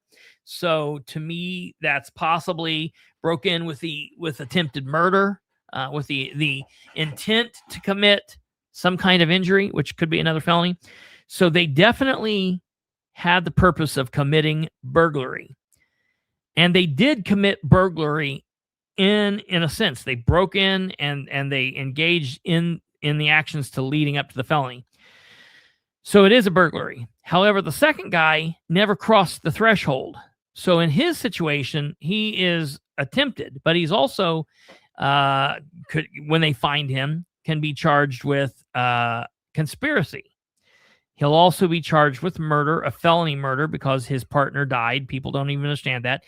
people don't understand that. Even if he didn't shoot his partner in the back, which I still think it's a very good possibility he did, even if he didn't, he engaged in something where through his actions a person died. Doesn't matter that it's his partner.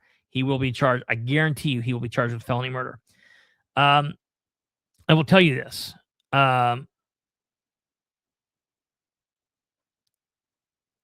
What about a workplace? That would still be burglary. It would still be burglary. So, that's that. Okay, now I do want to say it's funny that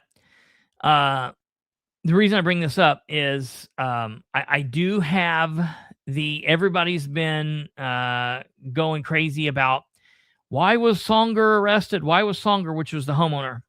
I do have the probable cause sheet for that.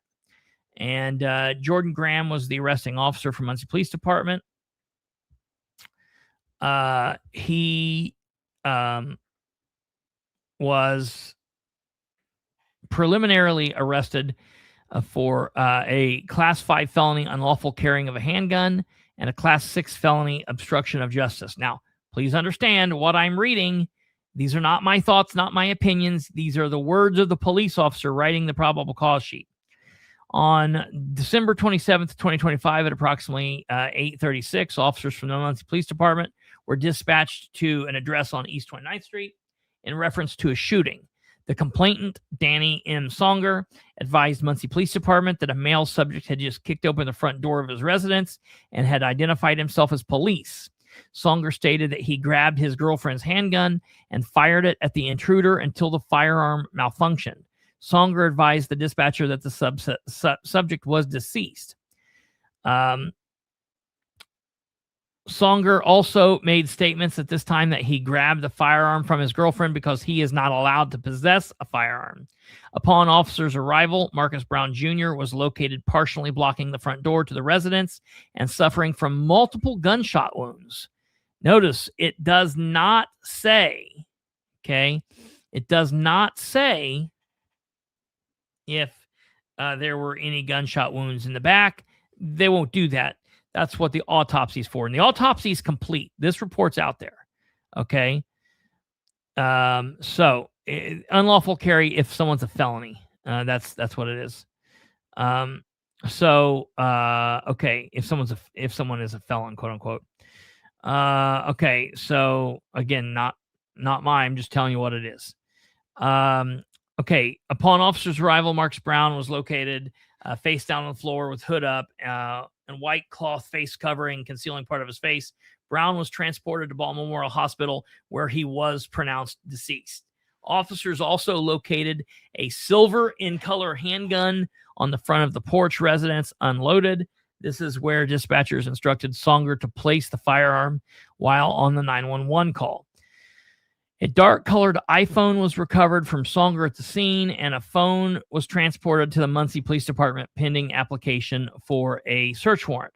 Responding officers also observed damage to the front door of the residence, consistent with the complainant's statement that the door was forced open. Another witness, a female witness to the incident, was interviewed and claimed that a dark-colored iPhone belonged to her. Thomas signed a Muncie Police Department consent to search. Digital evidence from consenting for officers to access phone and Roku video application footage. Roku video footage of the incident was located, and an Axon Citizen link was sent to phone, and the videos were uploaded directly to evidence.com. In the video, Songer can be seen holding and firing a firearm inside the residence. Songer can also be seen grabbing a cardboard box out of the family room that was sitting next to the fish tank and having the female take it out to a Dodge Ram truck parked in the front of the residence.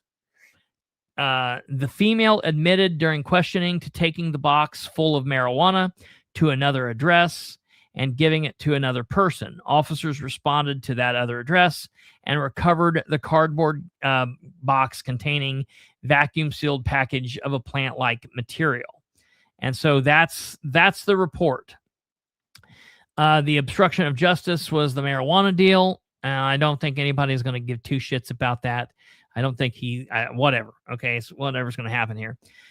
This person was preliminarily charged with this and bonded out of jail. Now, he has not been formally charged, and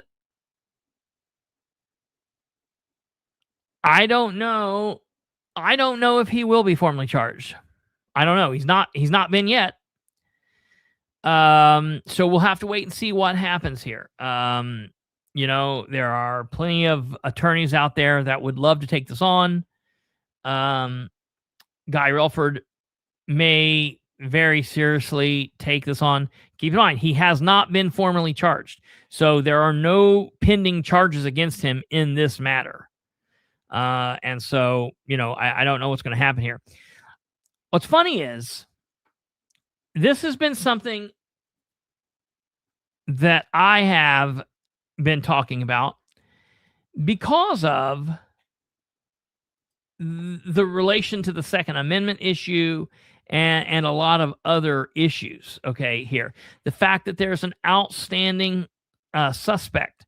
Now, there's a case currently going on right now as we speak, or it's been going on in Anderson, where there's been some kind of police pursuit and something tied to a gunshot wound. Maybe this has something to do with it. Maybe it doesn't. I don't know. As of right now on air, I don't know that the person has been captured, the second person. We've released the first part of the video footage on the outside of the house. I will tell you all that I have also seen the video footage from inside the house. I'm not at a place where I can play that for you all yet. Maybe I'll be able to in the future. But you all know I don't burn people. I don't put information out that I'm instructed not to. If I am ever able to, we will. But I will tell you that from what I've seen so far, and I'm going to try and talk with some individuals involved to see if there's more. Obviously, wait a minute. Let me back up. There's clearly more. I want to see more if it's at all possible. I want to see the before all the way up to the cops being there is what I would like to see. So, and not because it's going to change any of my opinion. I don't give a shit about the marijuana. I just honestly don't. I honestly don't give a shit about the gun situation. Listen, whatever happened, man, he had to do what he had to do. I would never have wanted them to just sit there and be sitting there blind, being sitting targets. I just would not have wanted that. So, that's where I stand on that. But what's funny is, I've said this. Why did the guy go to jail? Because he obstructed, quote unquote. This is not my thoughts. I'm telling you what the police have said.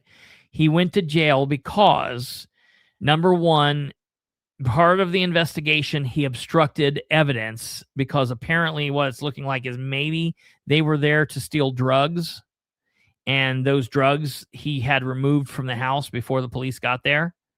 And so he went to jail for that obstruction of justice, for removing evidence from a house of where a burglary had occurred and a death had occurred. And then because he is a quote unquote felon in possession of a handgun, one may use weapons for defense, no issue.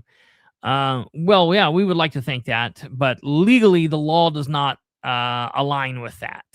Legally, the law says he is a felon and he cannot possess a handgun. Hard stop, period. So, very strange. I don't know, whatever. Anyway, that's the situation. There's a whole bunch of people running around saying, well, this guy stole from the first guy, or this guy stole from the people breaking in. Okay, if that's the case, you call the police. Okay, you don't want to be a snitch or whatever, you deal with it. You don't bust someone's door in yelling police with handguns, that is a good way to get your ass shot. That is a good way to get your ass shot. Period. I don't know. And listen, I'm going to tell you, I don't know, maybe this is my what do they call it? Privilege? I don't know. Maybe it's my privilege. But I was pulled over by a police officer that I did not know the other day, a guy that it looked like a 12-year-old, and I don't mean him any disrespect, but he looked like he was seriously 12 years old. I get pulled over in a car where I've got 3 handguns, like right in my area. My wallet was sitting in such a way that one of the guns was on top of my wallet. The officer walks up to the car and he looks in and he can see 2 of the guns. I don't think he could see the third. He couldn't have seen the one that was on my side, but then there were 2 other guns. And I normally don't just drive around with like 2 or 3 other guns. But we had been shooting. And so I was like, hey, he's saying, hey, he pulled me over because I rolled through a stop sign. And I was like, hey, I'm going to get you my wallet here. And I picked the gun up and put it in the dash. And his eyes got real big for a minute. His eyes got like real big, but he didn't say anything. And then I gave him my driver's license, which he'd requested. And I was like, I said, Indiana's constitutional carry, but I've got my permit because I kept my permit up. It was a lifetime permit. I'm not going to throw it away. It cost me $125. And the officer's like said, nope, I don't need to see it. I don't care. And it was just really, really weird because I just figured that he was going to say that because he was like a young kid and he looked like he was raring to go, but didn't say a damn thing about the guns. Gave me a warning and put my ID back in, put my wallet back down, picked the gun back up, put it on top of my wallet, and he said, see you later. And I said, see you later. So telling them stories again, Rambo. Yeah, right. So that's that. But the reason I'm talking about this thing again, because I don't really have a lot more with this, but I think it's interesting because someone had posted on my wall. Let me see if I can go down here and find this. I find this very interesting that someone had posted on my wall about this situation. And I want to find this because I really, really, really want to point out the serious issues here. So somebody had, okay, it's right here. When I posted about the person who was missing, the fleeing man who had not been found yet, someone that watches frequently said, still have not seen you post anything about the person being burnt up in the car. No, it wasn't Henry County, Alva. It was in Muncie. So a person said, still haven't seen you post anything about the person being burned up in the car. And I found that odd because I've posted anytime the sheriff's department has posted, has put out press releases, I've posted about it. Matter of fact, I posted about the arson murder happened on December 14th. On Sunday, December 14th, there was a car that was on fire and firefighters were called. And I haven't really talked about this on the show because there's not been a whole lot to say about it. There just haven't. There's not been a lot of information, and it's been weird. And that's actually what I posted.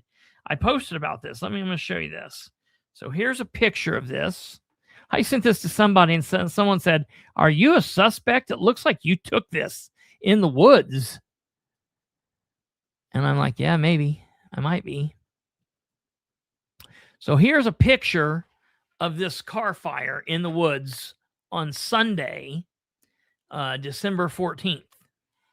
And how the story came in was it was a car that was on fire, and firefighters put the fire out and walked up to the car, and lo and behold, they find like a true Law and Order opening scene.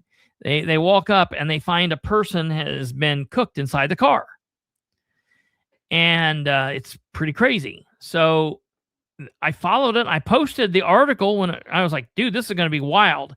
And I said, like, what's the over under on whether the guy was like asleep in the car and, like smoke inhalation got him, or were they trying to cover up a murder? At the time we didn't know what happened. We didn't know what had happened. And so I said way back on the 14th, like, this is going to be an interesting situation to see what, if anything, comes from this, because this is a wild deal. And so I posted when they first released, when they released their post about it. I posted and said, like, well, this is bizarre. And then when the when the Delaware County Sheriff's Department made their first couple of arrests, I shared that. I shared the information. And this is for everybody out there in the world that I guess punishes me because I don't publish things that they think I should when they think I should, or I don't know what happens.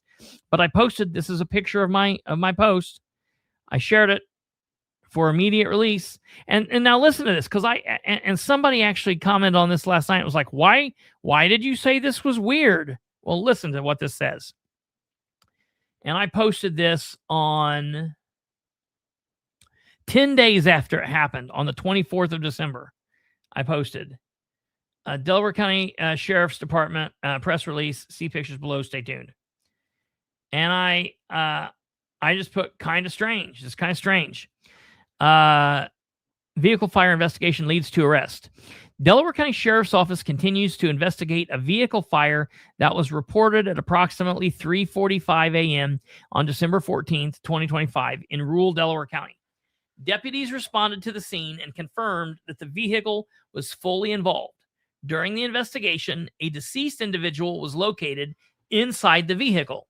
The victim has not yet been positively identified, as investigators are still waiting final test results. That's understandable. The sheriff's office will notify the family prior to releasing the victim's name, and that's understandable too. As a result of the extensive investigative efforts, arrests were made late last night in connection with this case. All right. So they've arrested 2 people. They've now officially arrested 3 or 4 people in connection with this. And they've charged some of these people with both individuals facing charges of aiding, inducing, or causing felony murder. That's when you're involved in a felony that results in someone's death. Aiding, inducing, or causing arson, and aiding, inducing, or causing obstruction of justice. Wait a minute. We've got 2, 3, 4 people arrested, and they've been charged with some kind of crime connected to murder, and we still don't know a name? That's what I'm saying is kind of odd. Let's say, for the sake of argument, that Kate murders me and puts me in a car and burns me on fire, and they arrest Kate and she's charged with murder, and they're like, well, we don't know who that victim is over there. Hey, ask Kate. Ask Kate, do you know that person that you cooked? You know what I mean? And it is a sad story, and I'm not trying to be funny or be crass. It's kind of that gallows humor. Whatever. Anyways, just a weird situation. So that's why I think it was odd. And hopefully, I mean, I'm sure they've told the police, but hopefully we'll have an information on who this victim is, and somebody can get closure on this very soon. You know what I mean? Thank you very much. Yeah, you were correct, Jackie. Thank you very much. So that's that. But what's funny about this is it's not funny. It's ridiculous. Is when I posted this picture then on the 29th, 2 days after the attempted burglary situation, I posted this picture because there's still a person on the run. That's the reason I posted it. By the 29th, I think they had arrested everybody, or were close to it, in the fire deal.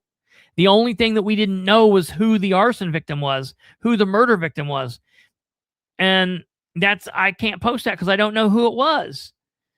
But this dude was still on the run on the 29th. And I posted this. And so Rodney here says, I don't see you posting anything about the person burnt up in the car. Seems a bit odd that you pick and choose what to post. I don't understand. First of all, scroll down my Facebook page, bro. But you mean to tell me out of all of the news stories in the world, I've got to post them all? I can't, me and the crew here, we can't decide what we're going to talk about and what we're not going to talk about. Furthermore, there's not been a whole lot to talk about in the arson murder situation. Anytime there's been an arrest made, I've posted about it. And the fact that the arrests keep stacking up, but we don't know the name of the victim is weird. I posted about that. But what's really crazy to me, what's truly insane and troubling to me, is not only did Rodney here post this situation about me, about not seeing me post about that situation, was then when I posted on the 31st, as the end of the year, I posted, as the year 2025 draws to a close, I wonder whether we're going to get any closer to identifying and arresting fleeing man, the second person involved in the attempted burglary on Saturday, December 27th, 2025. 2 individuals were involved in the attempted burglary. One of them is dead, while the other is believed to be still at large. Have there been any follow-up statements made by the Muncie Police Department? To my knowledge, as of now, but definitely then, there had not been, about this situation. Do they have an identity? Are they close to making an arrest? Everything went silent pretty quickly, even though we still have a second individual apparently still on the run. By the last day of the year, there had been 4 arrests made in the arson case, and I had posted about them. So there wasn't anybody else outstanding to my knowledge, unless, I mean, the police department didn't say that. However, in this burglary situation, we know that there was a second person outstanding. Now, I'm going to also say something else that a lot of you are going to find maybe odd, but this is just the way it is. And maybe it's how I look at the world or whatever. I got another thing here I'm going to point out in this comment section, so I'm going to leave that up for a second. But this happened on Saturday, December 27th. 28, 29, 30. For 3 days, I, maybe ignorantly, maybe colorblind wise, I don't know, but for 3 days, I thought everybody involved in this situation was a white guy. I didn't know that we had people of color. I didn't question that. I didn't know. I thought that everybody involved here was a white man. I didn't know that we had a differing races. It didn't matter to me. I didn't care. What's it matter? You've got homeowner. That's what I identified the homeowner as. And you've got suspects. And that's what I identified them as. To me, it didn't matter if they were white, if they were black, if they were Hispanic, or if they were Catherine's people and they were Japanese. None of that stuff mattered to me. Nothing. I could care less. Did not have anything to do with anything. He's not any more dead because he's a black man or a white man. They didn't kick his door harder because he's a white man or a black man. None of that stuff mattered to me at all. Well, then look at this idiot in these comments. So Rodney still down here creeping, saying, still haven't seen you post anything about the person being up in the car. And you got people like liking it. Like, what? I don't understand. What are you liking? You're liking an ignorant statement? Because I've posted 3 different postings about the car deal. What more do you want me to do with it? But that's not it. That's not the end. We get this person, Jamie Thomas. Okay.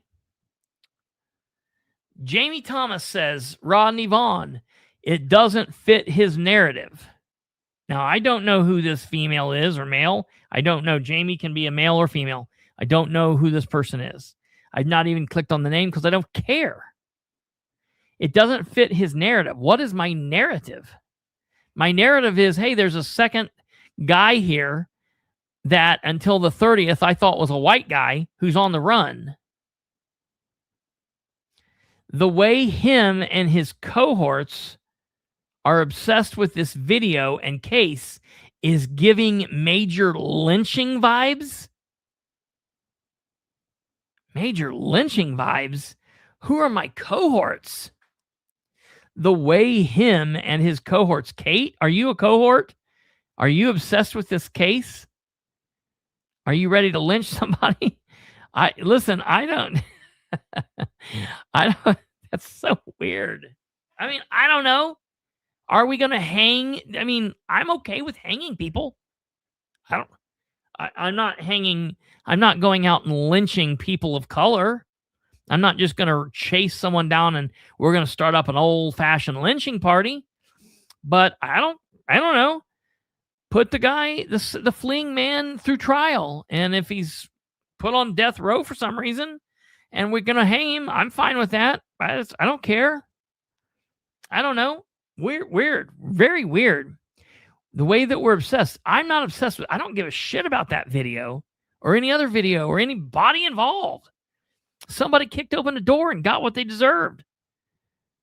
That might be harsh, but it is the truth. You kick someone's door open, you get what you get, and you don't throw a fit. One dude got, and the other is eventually going to get got. That's just going to happen, you know? I don't know. Very weird.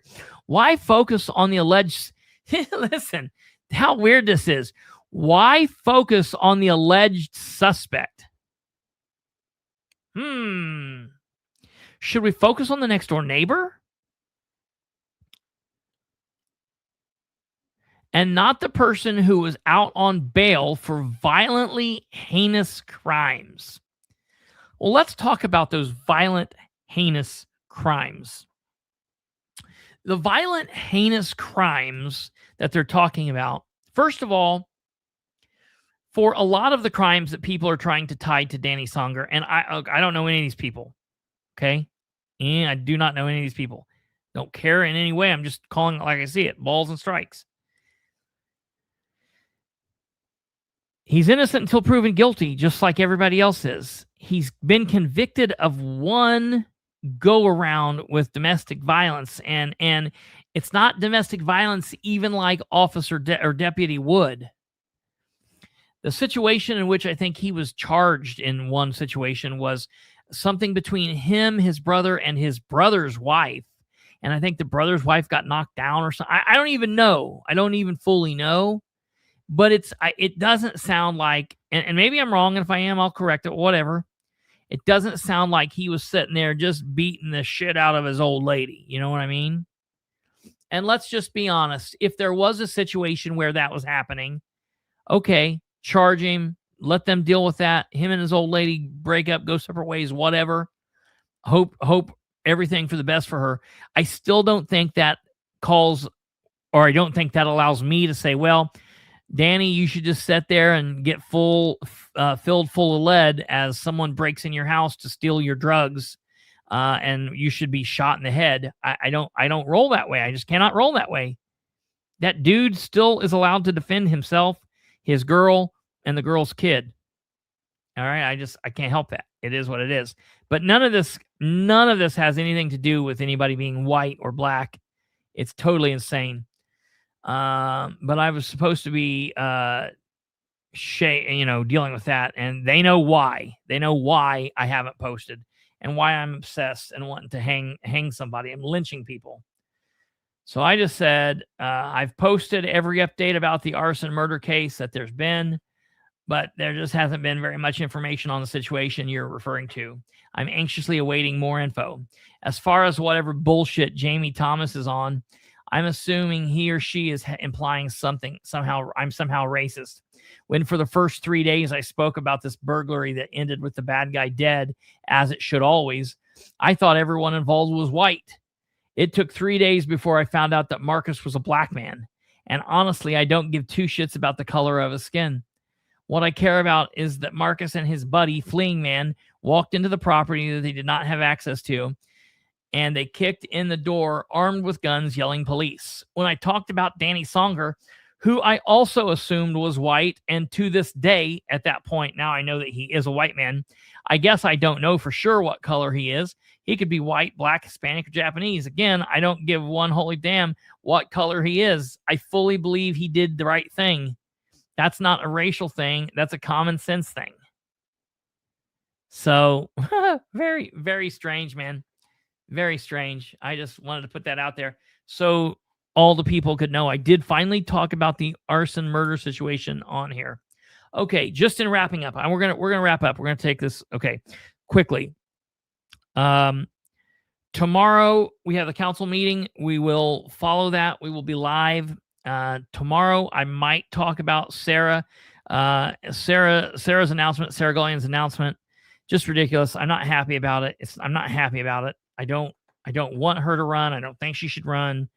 It is what it is. Andrew Dale also announced. We talked about that at the end of the last year. We're going to talk about that. So we'll cover that in more detail tomorrow. And that's that. The election season is now upon us. Filing starts on Wednesday, January 7th, whenever your county buildings open. And it ends at noon on Friday, February 6th. So keep that in mind. Just as we go out here, I just want to tell people a couple things. First, over the last couple days, probably since Friday, there have been some things that have been posted to my social media account. And I don't know what they're in reference to. I have no clue. I've been dealing with being sick. I took some time off because that's also what happens during the breaks. So I took some time off. I take some time off. But I don't even see the actual post anymore. Oh yeah, right here it is. Okay, so a friend of mine said, give me a call. I ran into someone today that told me about something that supposedly happened out by Yorktown.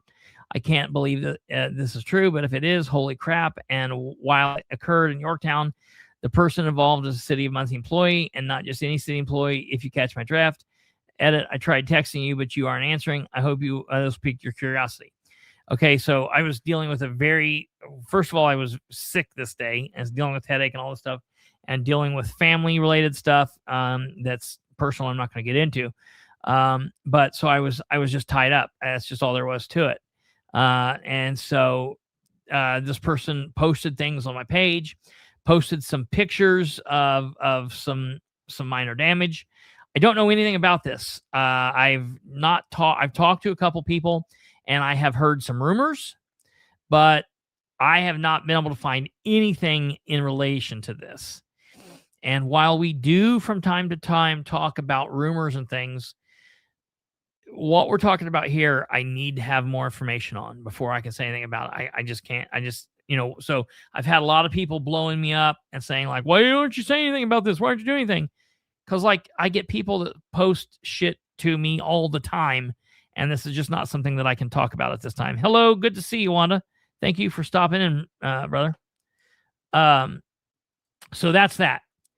But the very, very, very, very, very last thing that I want to say here, and then we're going to roll from here on out, is we've got some big things coming down the pipe in probably the next month and a half, 3 months.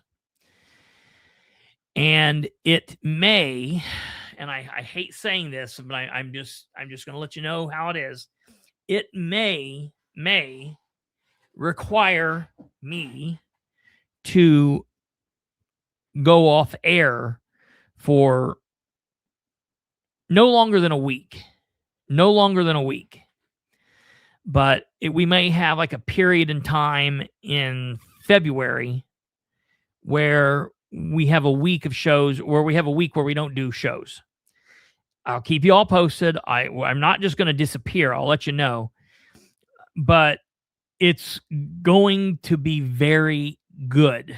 And when we come back from that break, it'll all be for betterment. It'll all be good.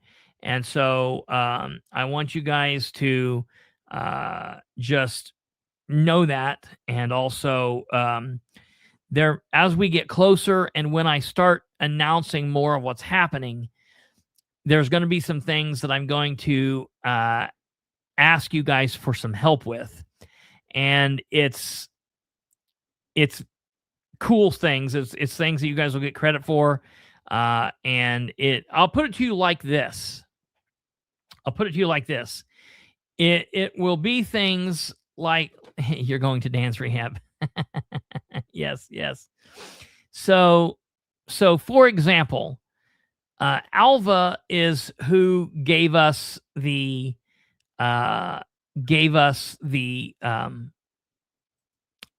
idea for the tell me if I'm wrong. Alva is who gave us the idea for the Lighthouse studio. Is that correct? Was that Alva? So like this, I'm going to just show you here, folks.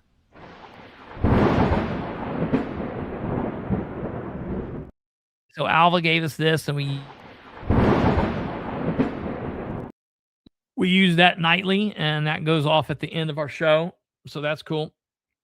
Joe Brown, Joe Black, Jesus, Joe Green, Joe Yellow, Joe Black gave us the idea for the